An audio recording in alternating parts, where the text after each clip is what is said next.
MSW Media.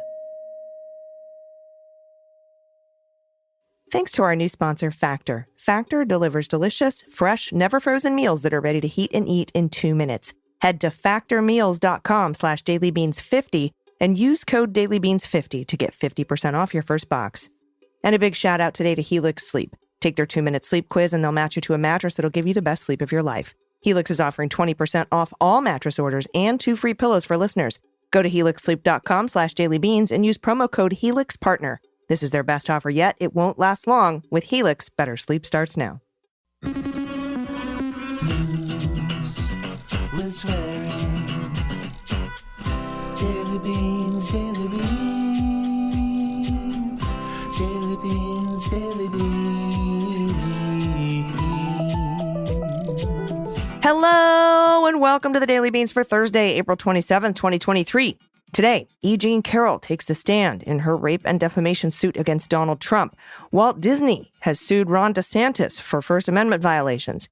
Transgender lawmaker Zooey Zephyr is barred from the Montana House chamber. Fox News executives have an oppo file on Tucker Carlson. Steve Bannon's co-conspirators in the We Build the Wall scheme are sentenced. Founding member of the Fugees, Pras Michele, is convicted on all counts.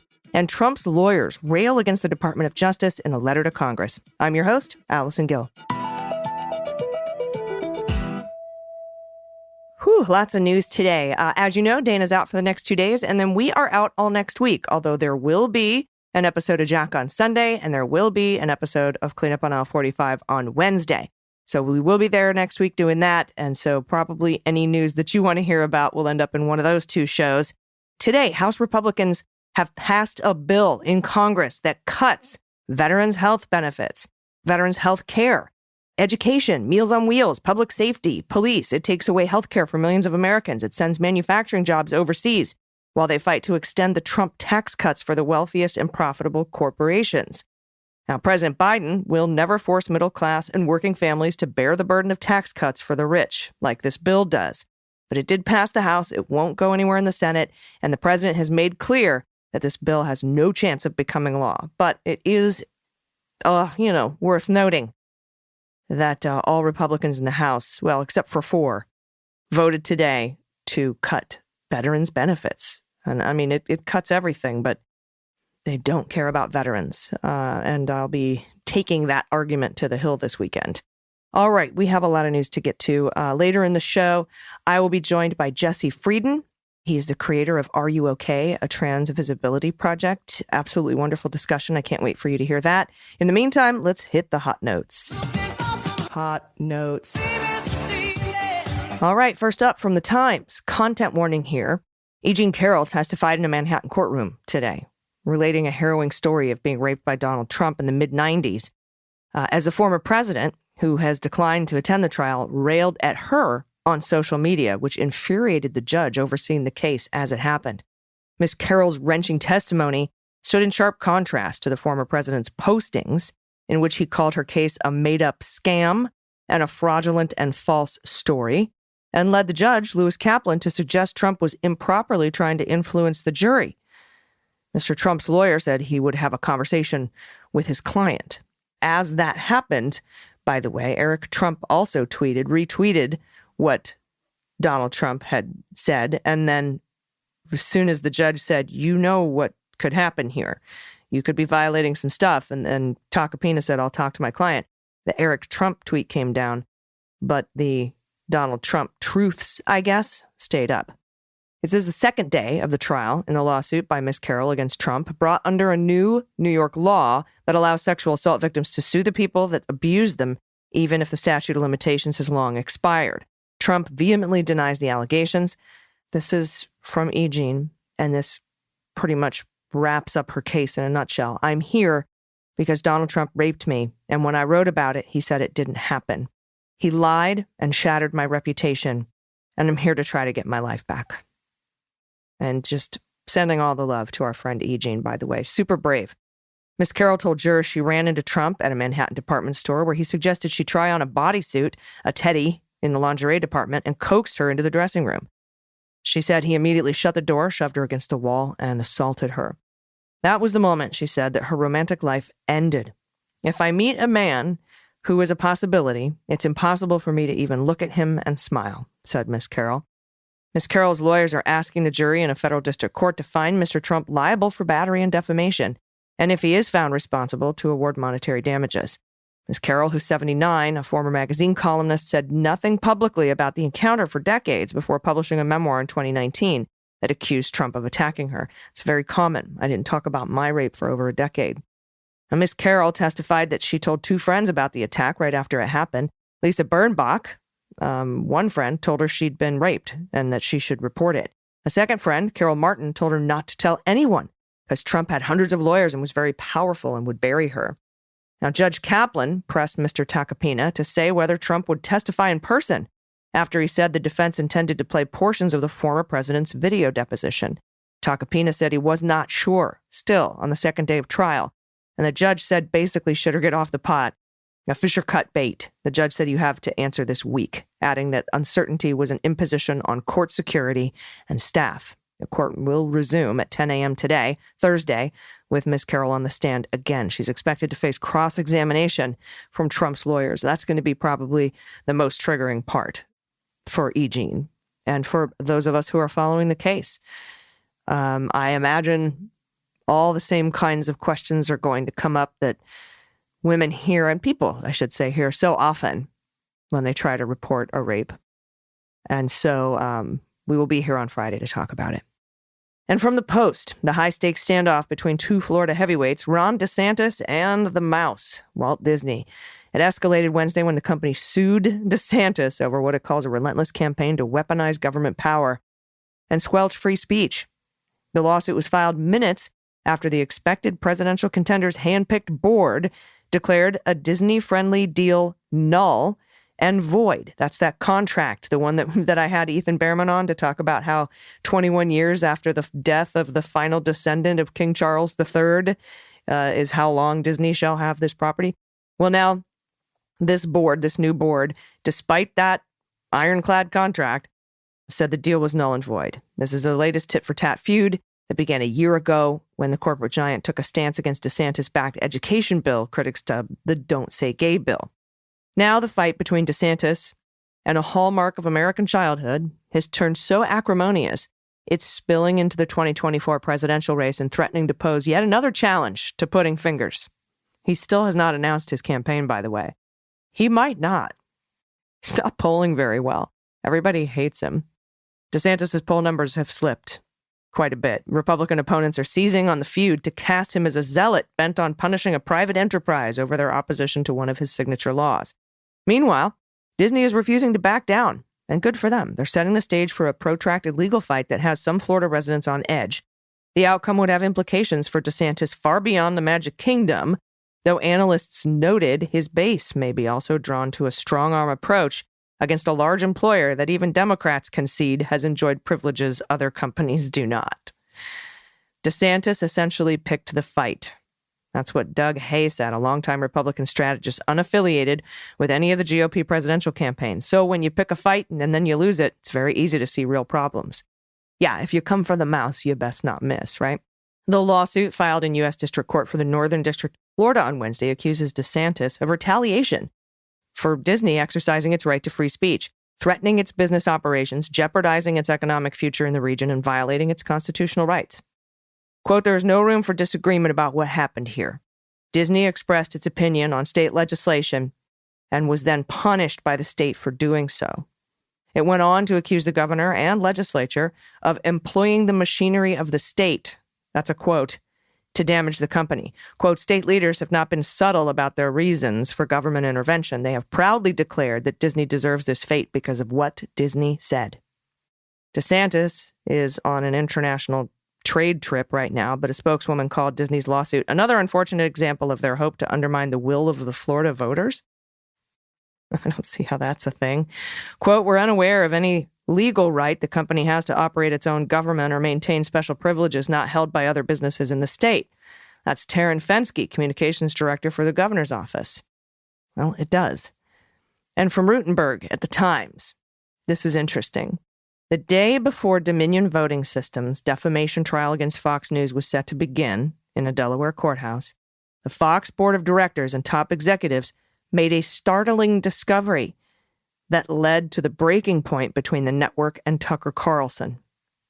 Private messages sent by Carlson that had been redacted in legal filings. These are, you remember how we've been saying, holy shit, this is just the stuff we can see. There's a bunch of stuff that's still redacted that has to be just explosive. This is that shit. So Carlson messages, private messages, redacted in legal filings, showed him making highly offensive and crude remarks that went beyond the inflammatory and racist comments of his primetime show and beyond anything disclosed to us in the lead up to the trial. Beyond that, despite the fact that Fox's trial lawyers had these messages for months, the board and some senior executives were just learning about them for the first time. And that set off a crisis at the highest level of the company. That's according to two people with knowledge. The discovery added pressure on the Fox leadership as it sought to find a way to avoid trial, where Mr. Carlson, not to mention so many others at the network, would be questioned about the contents of those private messages on the stand. 2 days after the board's discovery, Fox settled that case. We know, $787.5 million. Now, several people with knowledge of Fox's discussions said that the redacted messages were a catalyst for one of the most momentous decisions Fox and its leaders, Rupert and Lachlan Murdoch, have made in years to sever ties, to fire Tucker, the highest rated and highly profitable primetime program, Tucker Carlson. Now, the company fired him Monday with a phone call from Suzanne Scott. Company executives have indicated that a variety of factors fed into the decision to fire him after Fox stood by him for years as he drew protest and advertiser boycotts for trafficking in conspiracy theories and narratives of white grievance, great replacement theory. But they acknowledged that the discovery of what was in those redacted text messages was a factor in his ultimate dismissal. His text, by the way, I know, you're like, what did they say? What was in them? Well, we could still find out, because they could factor into the pending defamation suit from Smartmatic. Smartmatic has said, we aren't settling for $787 million. It's going to be way higher than that. And we want a public retraction. And we are going to trial without those things. So we could see him in that trial. And we have the Abby Grossberg suit.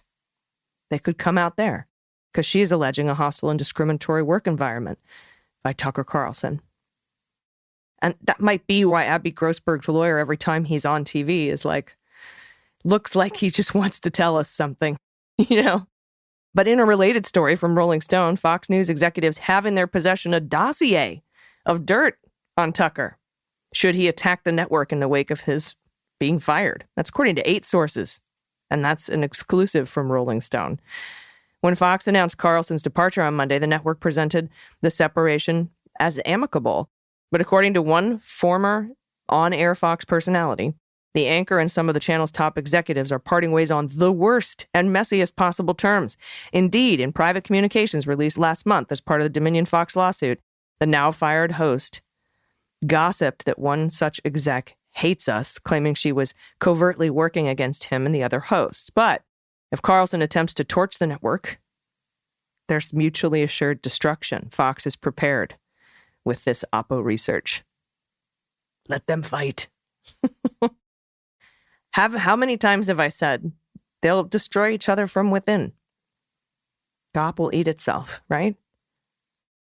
And here's some cool news. The We Build the Wall campaign fundraisers and Bannon co-conspirators Brian Kolfage and Andrew Bottolato were sentenced to prison on Wednesday for their role in defrauding hundreds of thousands of donors and stealing the proceeds. That's according to the DOJ. And now we know DOJ likes to bring defrauding donors lawsuits. Makes me think about the Save America PAC and the non-existent Election Defense Fund. But these guys were sentenced. Kolfage to 51 months in prison. That's just over 4 years. And Bottolato, 3 years in prison. Kolfage and Bottolato both pled guilty. That's for a guilty plea. Imagine a not guilty plea. You get more time for that, by the way. At least one count of conspiracy to commit wire fraud.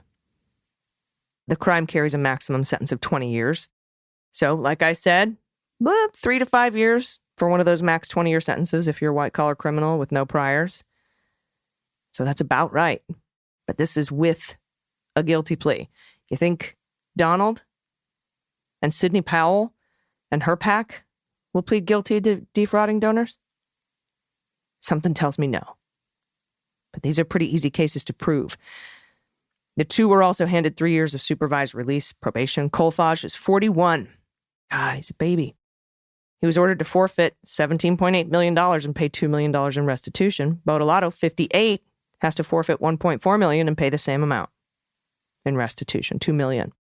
U.S. District Judge Annalisa Torres also ordered forfeiture of over $1.3 million in funds by We Build the Wall and property in New Mexico, where the group had started constructing part of the wall, according to the DOJ press release.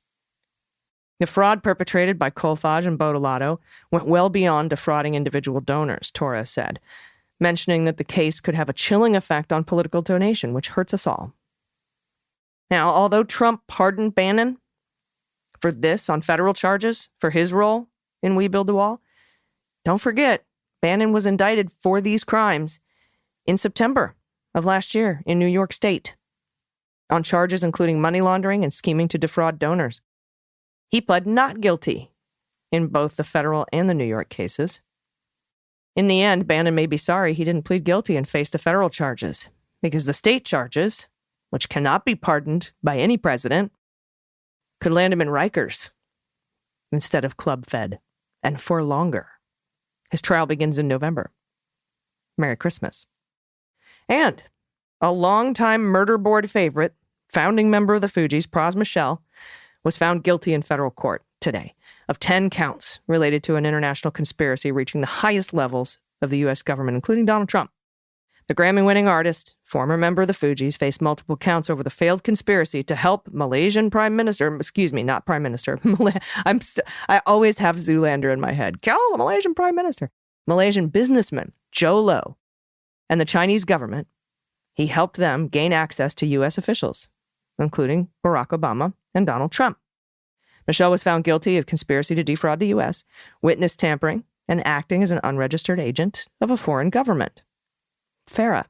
He faces up to 20 years in prison, so probably 4 to 7, maybe a little bit more because he went to trial. No sentencing date has been set yet.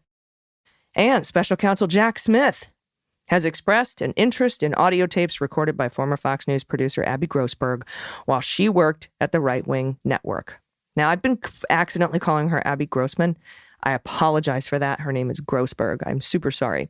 That interview she did with Nicole Wallace was amazing. It was on Tuesday. If you have a chance to go back and watch or listen to Abby Grossberg's interview with Nicole Wallace on Deadline White House, I highly recommend it. Now, Grossberg attorney Jerry Filipatos appeared right after that segment on Ari Melber and told CNN Wednesday that he had given a spreadsheet to the special counsel's team, Jack Smith, detailing the nearly 90 audio tapes in Grossberg's possession. And talks are underway for a subpoena. That's, Andy and I on the Jack podcast, we talk about a friendly subpoena. That's what this is. So Grossberg can turn the material to Smith's team, turn it over. And this team of federal prosecutors at Jack Smith's office are investigating efforts by the former guy to overturn the 2020 election. So they aren't necessarily investigating Fox. And Andy and I will talk about what they're looking at, but we did a little bit already on this past episode of the Jack podcast. But we're in the process of negotiating a targeted subpoena for Abby's electronic data so they can have what they want. That's what Filipatos said. And we knew already, because we talked about it on the episode of Jack that's out now, the one that came out this past Sunday, we knew that multiple law enforcement agencies had asked Filipatos for these. But it was specifically on Tuesday that he laid out one of the law enforcement agencies is Jack Smith. He did that in the MSNBC interview with Ari. And again, Andy and I are going to talk about what's in those recordings, how it could impact the special counsel probe. Do that all in the next episode of Jack out this Sunday.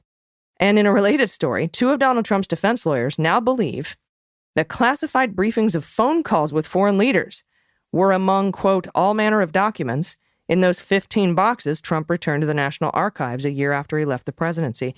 And that's according to a 10-page letter his lawyers sent to Congress. This organization of the materials indicates that the White House staff simply swept all documents from the president's desks and other areas into boxes where they have resided ever since. That's what the two lawyers, Parlator and Trusty, wrote to the GOP, chair, House of the Intelligence Committee, on Wednesday. And then why not give them back when they were subpoenaed? If they were just sitting in a box and you had no idea, completely unawares, as I am wont to say, why not go, yeah, here, I have, yes, here, please, take with you. Be on your merry way. Sorry about that. Peace. That's what Biden did. That's what Pence did. And we know what Trump did. So I really, really doubt, especially now that we have evidence that after the subpoena happened, Trump went through some of the boxes and apparently hid or misled some of his team as to where those documents were. Now, the lawyer's characterization not only reveals new details about the documents, we now know that they're transcriptions of phone calls with leaders, some of them at least, but also comes as part of a broadside against the Justice Department's investigation into Trump over the classified documents that lays out talking points for Republicans as they try to portray the probe as politically motivated. Jack Smith, I'm sure, saw this coming. And now he has their roadmap. Thanks. The lawyers urge Congress to tell the Justice Department to stand down, even as Jack Smith's probe has shown signs of nearing its end, and even though Congress doesn't have the power to make the Justice Department stand down. Stupid. Just dumb on every point. You've given away your defense. You've told them that he had classified documents he wasn't supposed to have, and you're trying to get the DOJ to stand down. So dumb. All right, tune into Jack on this, this weekend for more information. Lastly, this gets my blood boiling. From Robbins at the Times, it seems as though Montana House Republicans learned nothing from their cousins in the Tennessee State House. The Montana House of Representatives took the extraordinary step on Wednesday of blocking a transgender lawmaker from the House floor for the remainder of the legislative session, boxing out 11,000 Montanans from their representation. This is after an escalating standoff over her remarks on transgender issues in House debate. The vote was 68-32. That's how lopsided this House is. Republican-controlled chamber. The Speaker adjourned the session immediately after the vote. The blocked lawmaker, Representative Zooey Zephyr, will still be allowed to cast votes during her House proceedings for the remainder of the session, but she must do so remotely. She can't be there to represent her people. Now, this move is the culmination of a weeks-long battle between House leadership and Ms. Zephyr, who was barred from participating in deliberations on the House floor after she made impassioned comments during debate over a bill that would prohibit hormone treatments and surgical care for transgender youth. This bill has since been sent to Governor Greg Gianforte, who has indicated he will sign it. Basically signing a death sentence for many kids. It was a second eye-catching vote in a matter of weeks by Republican legislative majorities, punishing dissent over a fractious issue. Earlier this month, as we know, Republicans in Tennessee ousted 2 Democratic state lawmakers over a gun control protest. Both have since been returned to their seats ahead of special elections later this year. Speaking from the floor, Ms. Zephyr said she was rising up in defense of her constituents from Missoula, of her community, and of democracy itself. Quote, when the Speaker asked me to apologize on behalf of decorum, what he is really asking me to do is be silent when my community is facing bills that get us killed. He's asking me to be complicit in this legislature's eradication of our community. Again, I look forward to the microscope being placed now on Montana House Republicans, as Tennessee House Republicans now face potential criminal charges for not living in the city they represent. And one guy had to resign for sexual harassment accusations brought to light under this national spotlight. You embarrass yourselves. You bring it upon yourselves. All right, everybody. Really incredible conversation coming up with Jesse Freidin, photographer, and such an important project that he's working on. I can't wait for you to hear about it. Stick around. We'll be right back. After these messages, we'll be right back. Sleep. It is something we all need but don't always get enough of, especially these days. And for years, I struggled with finding the perfect mattress that would provide me with the comfort and support I needed for a good night's rest. That was until I discovered Helix Sleep. Just go to helixsleep.com/dailybeans, take their 2-minute online sleep quiz, and they'll match you to a customized mattress that will give you the best sleep of your life. At Helix Sleep, they know everyone has different preferences when it comes to the perfect mattress. They offer a range of options.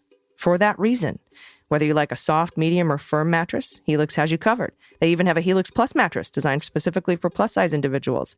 And with their cooling technology, ladies, you can stay comfortable no matter the season and no matter your age. I get hot flashes all the time, and this is amazing. So I took the quiz myself. I was matched with the Helix Midnight. It's perfect for me because I'm a side sleeper. I prefer a medium firm feel. And since getting my Helix mattress, I've been sleeping better than ever. It's a huge upgrade from what I used to have. And the delivery and setup process was fast and easy. And I love how soft it is while still providing me the support that I like. But don't just take my word for it. Helix has received numerous accolades, including being named the #1 best overall mattress pick of 2020 by GQ and Wired magazine. And with a 10 or 15-year warranty, depending on the model, and 100 sleeps risk-free trial, you cannot go wrong. Say goodbye to restless nights and hello to better sleep with Helix Sleep. Right now, Helix is offering 20% off all mattress orders and 2 free pillows for listeners. Just go to helixsleep.com/dailybeans and use promo code HelixPartner. This is their best offer yet, and it won't last long. With Helix, better sleep starts now. Hey, everybody. Welcome back. So you know how much importance I place on citizen journalism and independent journalism and storytelling, and why that is so important, because it helps sort of remove the ability for people to gaslight when you feel like you're not alone. And there's so many important projects out there, and I wanted to highlight one today. It's called Are You Okay? It's a trans survival project, and here to discuss it is the creator and photographer, Jesse Freidin. Hi, Jesse. How are you? I'm doing great. Thanks for having me on.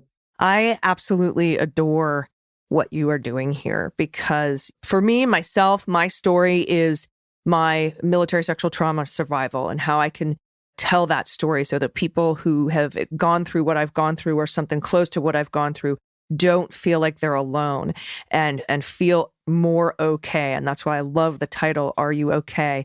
Talk about this kind of storytelling and what made you want to do this. Mm-hmm.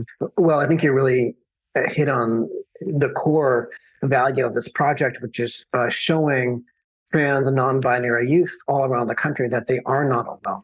I've been, for the past 2.5 years, traveling around the country, specifically focusing on trans and non-binary youth under the age of 24 that have supportive families, in order to really reinterpret what we see and how we interact with this community, with my community.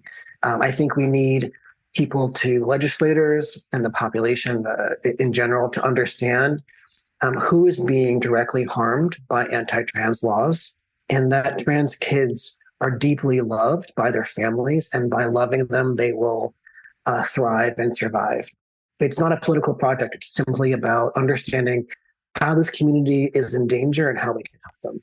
Yeah, and we know this because, like here in San Diego, we work closely with the center, the LGBTQ Center, about helping prevent trans youth depression and suicide and everything that sort of comes with these nationwide attacks on transgender youth with, trying to ban transgender youth from playing sports, trying to stop gender-affirming care for trans youth, including mental health care, trying to stop genital inspections, to play sports, just absolutely horrifying and disgusting things. And the pressure that can put on trans youth and what the outcomes are when we don't reach out and tell our stories and show people that they aren't by themselves. So talk a little bit about the mechanics of this project. What is it? Yeah. So, I photographed kids and families in more than half the states in the country. I've compiled, portraits and testimonies of over 130 kids so far. I've traveled 16,600 miles. And, just like you said, this project, it's not political. It is about the harms that are being done by our government right now, directed at the trans and non-binary community, not just kids, but adults in states, so many states in our country right now, it is illegal for kids to have any kind of affirming health care, play sports. Kids are being taken away from their parents by CPS. If you think of any other moment in American history when a large population has been denied necessary health care, the only reason that's happening is because someone wants to annihilate this population. It's being politicized. All these stories are being told, but this project, Are You Okay?, is a way for me to create empathy and teach people who is being harmed by these laws and how dangerous they are.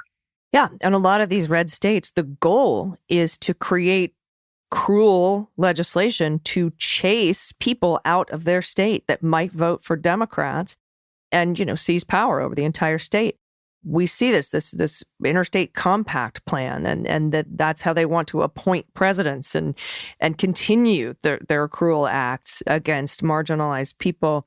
What is your personal connection to this? What prompted you? Mm-hmm. How are you impacted by this personally? Yeah, I think it's so crucial in times of strife for marginalized populations to tell their own stories and to speak up. Like you were saying, there does not need to be any gatekeeping to journalism and to telling stories. So, for many, many years, I had a great business doing private commission portraiture.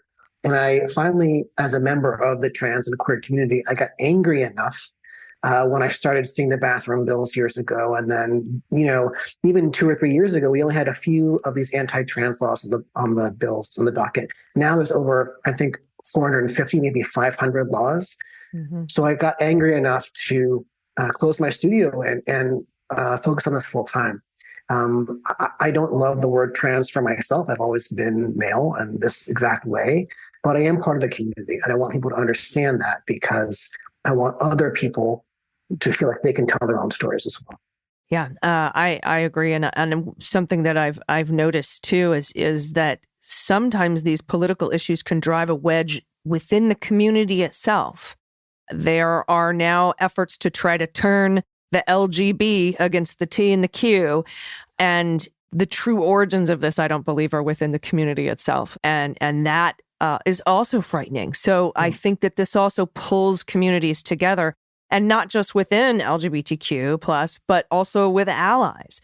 So tell me a little bit about what you've seen with allies, as you've gone through this project and through this process. Yeah. So what I'm doing now after photographing for this past few years, I am using this project as an educational presentation and exhibit to go into schools, corporations that have DEI initiatives, conferences, so that I can teach allyship in a new way, something that goes beyond the pronouns 101 kind of talk that is a little bit old.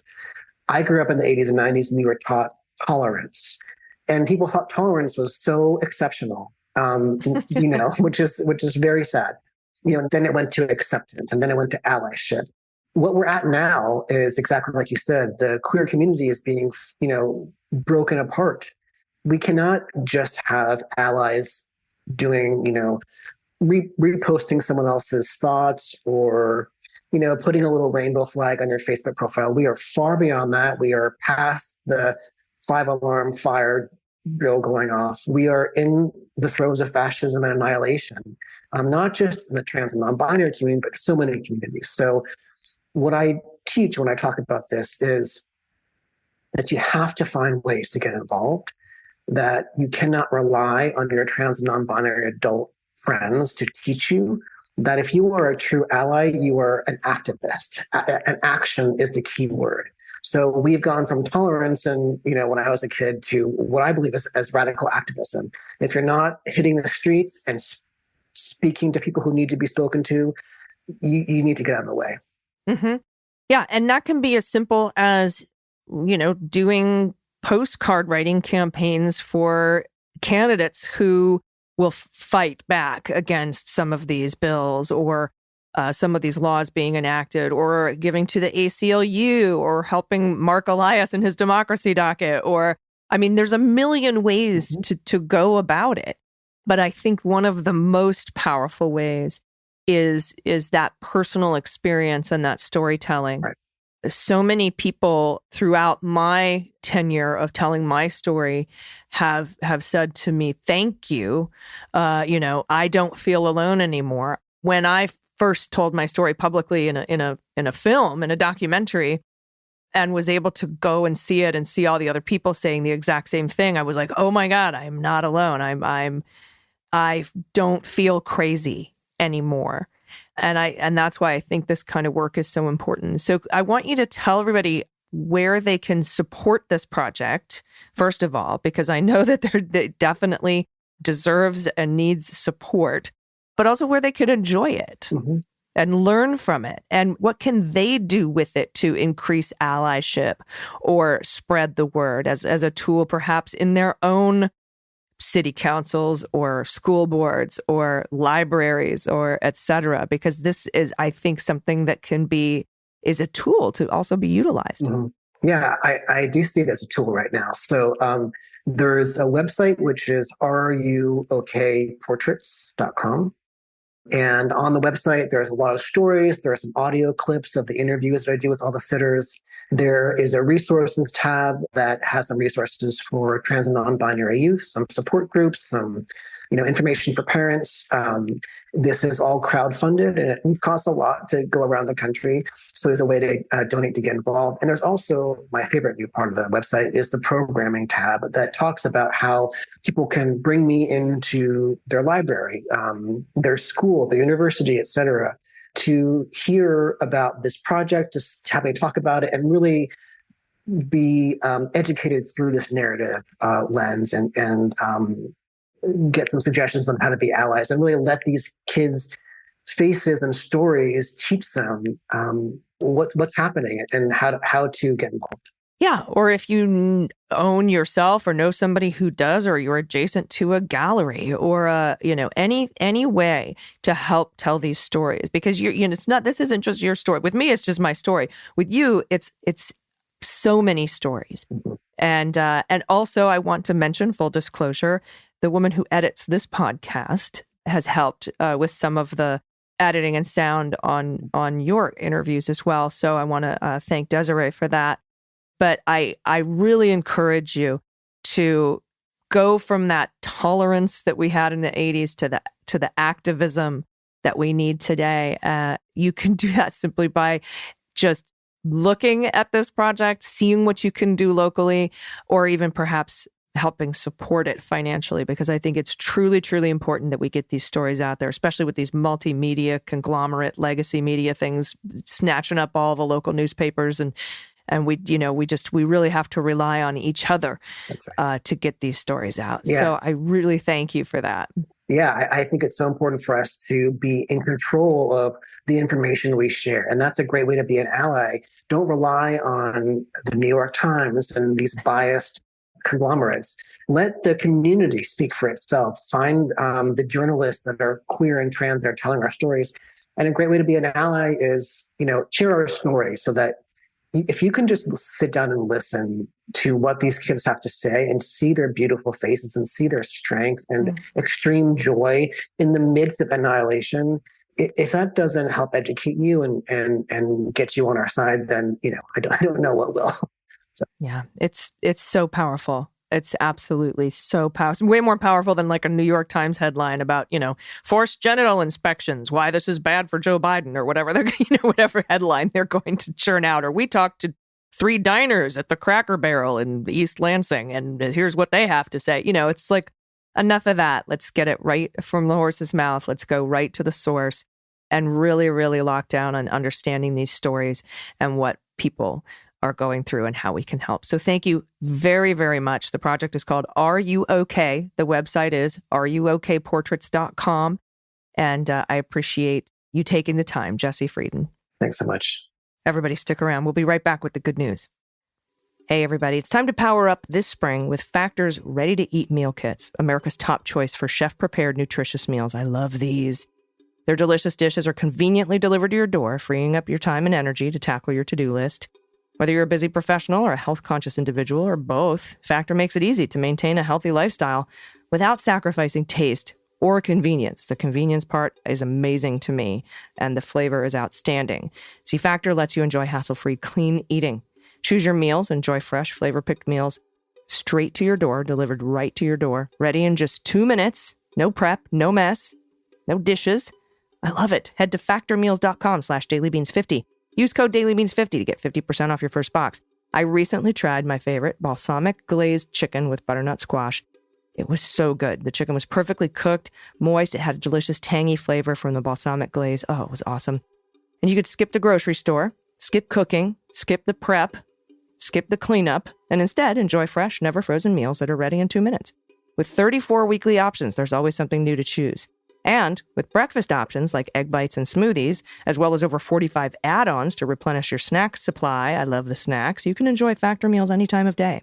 Each meal is prepared by chefs and approved by dietitians, so you know you're getting all the ingredients you want and all the nutrition you need and nothing that you don't want. Plus, you can even add a protein to select vegan plus veggie meals to mix things up. Plus, Factor meals are cheaper and faster than takeout. They allow you to save time and money. Stop spending $50 a pop ordering food delivered to your door. 2 minutes, heat and eat. Nutritious, delectable meals. Head to factormeals.com/dailybeans50 and use code dailybeans50 to get 50% off your first box. That's half off. That's code dailybeans50 at factormeals.com/dailybeans50 to get 50% off your first box. Everybody, welcome back. It's time for the good news. Who likes good news, everyone? Then good news, everyone.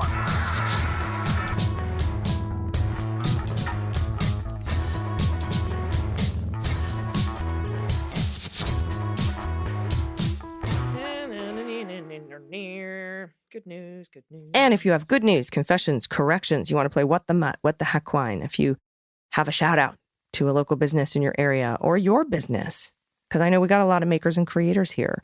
Or if you want to tell me a funny idiom that you thought of or an aha moment you've had recently, or you want to show me your cats sitting in masking tape boxes that don't exist, but only as tape. Anything you want to send us, pod pet pics, an adoptable pet in your area if you don't have a pet to send us, you can do it at dailybeanspod.com and click on contact. From Anonymous Correction. Ooh, I love corrections. Good morning, ladies. I do so enjoy starting off my day with the beans. While listening to this morning's broadcast, I did notice an error. Just thought I'd bring it to your attention. Abby Grossberg is the Fox producer. I heard you refer to her as Abby Grossman, AG. I think that was an error from some original depositions. Could be. Also, probably because I have like 10,000 pieces of information in my head at any given moment. And, you know, we called it in high school the bucket theory. My head can only hold so much information. And as soon as a new piece of information comes in, boop, something is out. So I think it might have been that. I do so enjoy your insightful, intelligent commentary and appreciate you keeping me up on the news. Thank you, Anonymous. Thank you for everybody who sent me corrections on Abby Grossberg's name. I do apologize. From Aditi, pronouns she and her. Hello, my favorite ladies of the pod. Love you as always, especially love the glee with which you're presenting the stories about the 2 firings. Quick pronunciation guide. I think the name you're saying is Vivek Ramaswamy, which is Vivek Ramaswamy. All right, great. Or Ramaswamy. So maybe there's 2, like a Ami. I've exaggerated the stresses, but they really should just be the slightest stretches. Vivek Ramaswamy. For pet tax, I'm attaching a photo of my dachshunds. Katie rhymes with Heidi. Thank you for the thank you for the pronunciation key. And Mimi. Kaidi is the black one and Mimi is the brown one, who was recently diagnosed with IVDD, but she's doing well. Thanks for the news and the laughs. And look at these babies that love each other in the sun with the plants. You're good with plants. I am not, Aditi, but these are beautiful, beautiful babies. And I love the owl pot, too, with the plant. It's so cute. Thank you for that and your sunshine puppies. Next up from Meow Goodness, pronouns he and him. Hello, Beans Queens. I've been listening to the Daily Beans for several months now and started the Jack podcast from its beginning. I just recently began listening to and enjoying the Cleanup on Aisle 45 podcast. Thank you. The hat trick of AG podcasts. I'm looking forward to meeting AG, Andy, and Pete Sunday at the DC Happy Hour. Hell yeah. I was owned by as many as 13 cats at one point, but that's whittled down to 2 now. For pet tax, I start with a pic of my current boys, Dude 2, Orange Tabby, and his minion, the Gray Tabby. The other cat pic is, Flamibo. rest in peace, who was a crazy box sitter, here pictured sitting in one of my desk drawers. I'm also including a frog that was in my pond last summer. I haven't seen any frogs around the pond so far this year, but I'm keeping a watch out for them. Well, thank you, meow goodness, pronouns he and him. When you approach us on Sunday, let us know. Remind me that you sent me this and that you are meow goodness. Thank you for this. Oh, look at that flame point baby. I had a flame point just like this. His name was Dipstick because he's mostly white, but he's got that orange at the end of his tail. He looked like a dipstick, and he was cross-eyed, so it kind of worked too. Sort of derpy. Oh, and thank you for the frog. I look forward to seeing you on Sunday. Thank you. From Melanie, pronouns she and her, from rural western North Carolina. North Kakalaka. Hey, Beans Queens. I unsubscribed from Dish Satellite way back because they refused to let me have a non-Fox subsidized package, as with all cable satellite services. So I have no live TV options in my home. Therefore, I've been very deliberate about where I get my news from.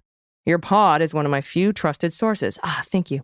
Thank you so much for all you do to present factual news with humor to keep me from falling apart through the insanity of the attempted authoritarian takeover of today's fascist MAGA Republican Party. Yeah, agreed, Melanie. Early 2017, I decided that my part in helping to steer the democracy ship back toward the light would be tackling our right-wing media anger, fear, addiction plandemic. It's felt hopeless most of the time. The cure is still somewhere in the future, but seeing Fox hosts and execs finally being outed in provable ways by seeing them admitting to knowingly lying to our loved ones for years gives me hope that we're at least beginning to have tools to treat the symptoms of the disease of this plandemic. And I pray that people I care about will soon break out of their addiction to toxic right-wing media hate. We must create a world where love guides us instead. Love of humans and all life alike. You offered artisans to send pics of our creations. I'm an environmentalist who handcrafts sustainable, affordable, lightweight, reclaimed wood jewelry and ornaments. How cool. I wholesale to galleries and gift shops. I had taken a few years off to work an unrelated job, so I'm rebuilding my business. I create designs that are meaningful in how we can come together, heal, and thrive as humans. And as part of the intricate weave of all life on Mother Earth, my Etsy shop is etsy.com/Melanie's Meadow. MELANIES. Melanie's Meadow. MEADOW. Thank you again for all you do, Allison, Dana, and Team Beans, Melanie. These are so beautiful. I love the fish and the moon. I want that one, and I want the tree. And there's some sage. I want all this. This is so incredible. The hands, the power fists are incredible too. Oh, these are so cool. A sacred spiral. Look at that. With sunbeams. I love these. These are incredible. I can't wait to visit your store on Etsy. Thank you so much, Melanie. From Lola Gale. Pronouns she and her. I just want to hear y'all guffaw. Grace Call being weird again. Lola, I've already laughed at this photo online so many times. I know you posted it a few days back. Lola Gale says, love to AG, DG, Amy, and everyone behind the scenes making this entire community and movement happen. A big mad love to everybody listening. Look at him.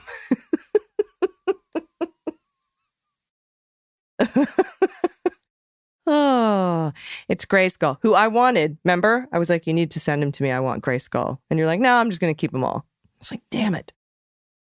I love Grayskull. And look at how he's sitting all human and weird. It's so great. Thank you for sending that in. I'm glad everybody's going to get to see it now. Next up from Anonymous, pronouns she and her. My daughter-in-law works at a daycare and takes my 3-year-old granddaughter with her. They get up really early to open the daycare for working parents. Today, when my daughter-in-law woke up and woke June up, June stated, you really need to stop waking me up to go to work. I don't get paid, so I want to sleep. Perfect shit kids say. I'm still laughing. Love you gals. Keep up the great work. For pet tax, I'm sending a pic of our schnoodle wawa. Look at that little baby. Is that a puppy? Looks like a puppy. It's adorable, either way. Thank you, Anonymous, for that. I don't get paid. I want to sleep. It's amazing. And thank you for the photo of Grayskull. And thank you for this amazing jewelry. Again, that's Melanie's Meadow. Etsy.com/Melanie's Meadow. These are really, really beautiful. And thanks for the Flame Point and the two kitties, meow goodness. I'll see you Sunday. And Aditi, thanks for the puppers. And thanks for all the corrections on Ms. Grossberg's last name. You guys are amazing. We have one more day tomorrow. Let's make it a good one. I wonder what the news fairy will bring. But I'll be here with you, and we'll go over it. You can send your good news in at dailybeanspod.com and click on contact. Until then, please take care of yourselves, take care of each other, take care of the planet, take care of your mental health. Vote blue over Q, and bring someone with you. I've been AG, and them's the beans. The Daily Beans is written and executive produced by Allison Gill, with additional research and reporting by Dana Goldberg and Amy Carrero. Sound design and editing is by Desiree McFarlane, with art and web design by Joelle Reeder with Moxie Design Studios. Music for The Daily Beans is written and performed by They Might Be Giants, and the show is a proud member of the MSW Media Network, a collection of creator-owned podcasts dedicated to news, politics, and justice. For more information, please visit mswmedia.com. MSW Media.